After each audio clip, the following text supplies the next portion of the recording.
Hi, my name is Tony. I am the creator and developer of a game that I call Variant Memory. If you'd like to learn more about the game or about what I hope to achieve with the game, you can go to variantmemory.com and check out the videos entitled The Game and the Goal. This video is just a quick introduction to me, and I actually call this video The Guy. Most people, first thing they're probably thinking is, what are all the tubes and wires for? Most of this is how I control either the computer or my wheelchair. I'll start with the headset that I'm wearing. You can see that it has three sensors, one on each side and one at the top above my head, and this white puff tube that I keep in the corner of my mouth. That actually drives the mouse cursor around the screen. So whichever I move my head, up, down, left, right, and whatever speed I move, it moves the mouse cursor, as you can see. By puffing on the tube, that works just generally as a regular mouse click. Thought I'd also give you a quick demo of how I actually type. You can see on the screen I have an on-screen or virtual keyboard with all the keys on it. And just like before, whenever I move my head around, the mouse pointer tracks my head movements, and when I get to the letter that I want to type, I simply puff on the tube and that types the letter for me. It's a little slow going, one at a time, but it works for me. The other two tubes here in front of me, that white tube and the blue tube, are connected to my wheelchair and move around whenever I do. The headset actually comes off anytime that I'm not on the computer. But the blue tube is simply water.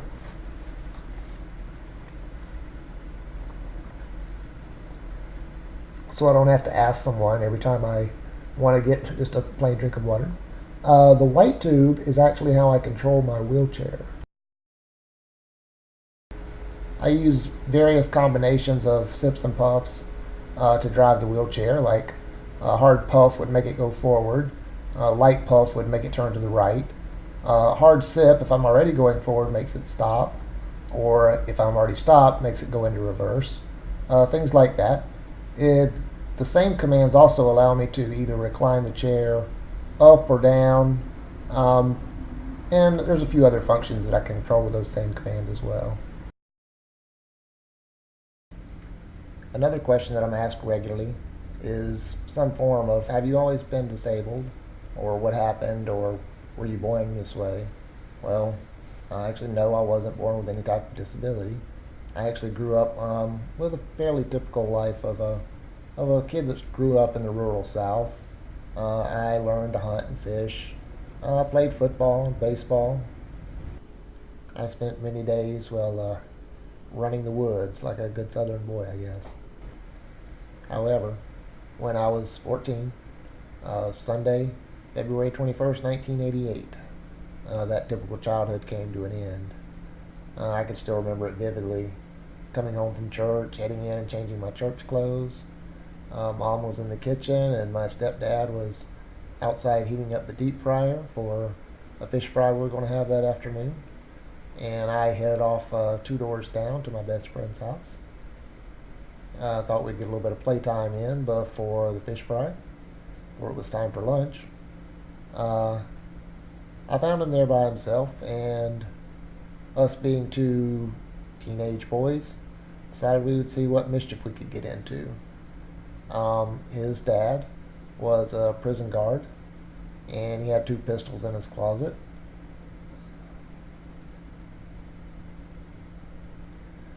And although we had both had gun safety classes and have been hunting many times, we rarely had access to handguns. We found a .357 and a 9mm and took them out. The revolver was easy to unload. You just open the cylinder and dump out the bullets.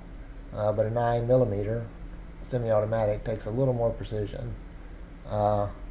Neither of us remember exactly, but we must have racked the slide before we took the magazine out, leaving 1 bullet in the chamber. I'm holding the .357, he's holding the 9mm, and all I remember is the room swirling, my head swimming, and then I'm slumped against the wall. He's in front of me, yelling, begging me to get up, and I can't. I don't know why.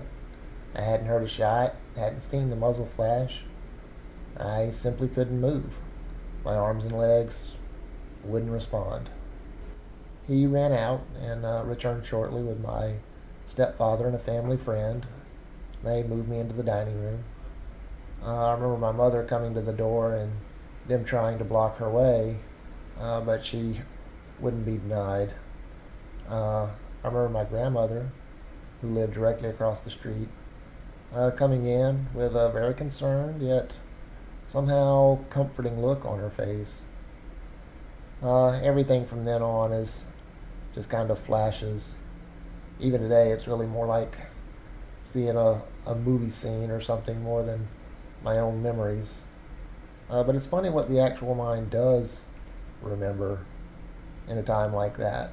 I vividly remember on the ambulance ride, the EMT having to kind of gently chide me, telling me that the oxygen mask that I had on my face was there for a good reason, was there to help me, and that I should stop trying to wiggle it off with my chin and my tongue. I remember my stepbrother, who was in the Air Force and stationed a few hours away, coming in the next day, bringing a small stuffed animal. And I remember being loaded into the helicopter, although I don't remember the actual flight, to be transferred to Atlanta to Shepherd Spinal Center. After 4 months of rehab, I returned home to a decidedly atypical life. A few months later, I headed back to school, but they decided that I should only do half days and that I should take a less rigorous course load. But after a very short time watching daytime soaps, I decided that I was ready to attend full time again and that I should be placed back in the advanced and gifted classes that I'd been in before I was injured. 4 years later, I scored a 1400 on my SAT and graduated ninth in a class of about 400. And all my peers that had achieved it at that level were heading off to college, so I thought I would too. Much to my mother's dismay, I chose to go about 3.5 hours away from home to the University of Georgia. They offered me a better scholarship and a much better disability services than Georgia Tech. After 4.5 years in college, I graduated with a degree in computer science. The previous summer, I had earned an internship at one of the United States Navy's premier research and development laboratories. And upon graduating, they offered me a full-time position. So I've spent the past 19 years as a software developer for the Navy. I work mainly on mine countermeasure systems. That's finding and eliminating underwater mines. I like to think I help keep our sailors and Marines safe as they travel the world trying to keep us safe. Obviously, this is pretty far from mobile gaming. In fact, the reason I started writing Variant Memory was simply to teach myself a few technologies with which I was unfamiliar. I know it's not a professional quality game, but it did turn out decent. If you'd like to try it out or see what I hope to achieve with it, you can check it out at variantmemory.com. Thanks. Bye.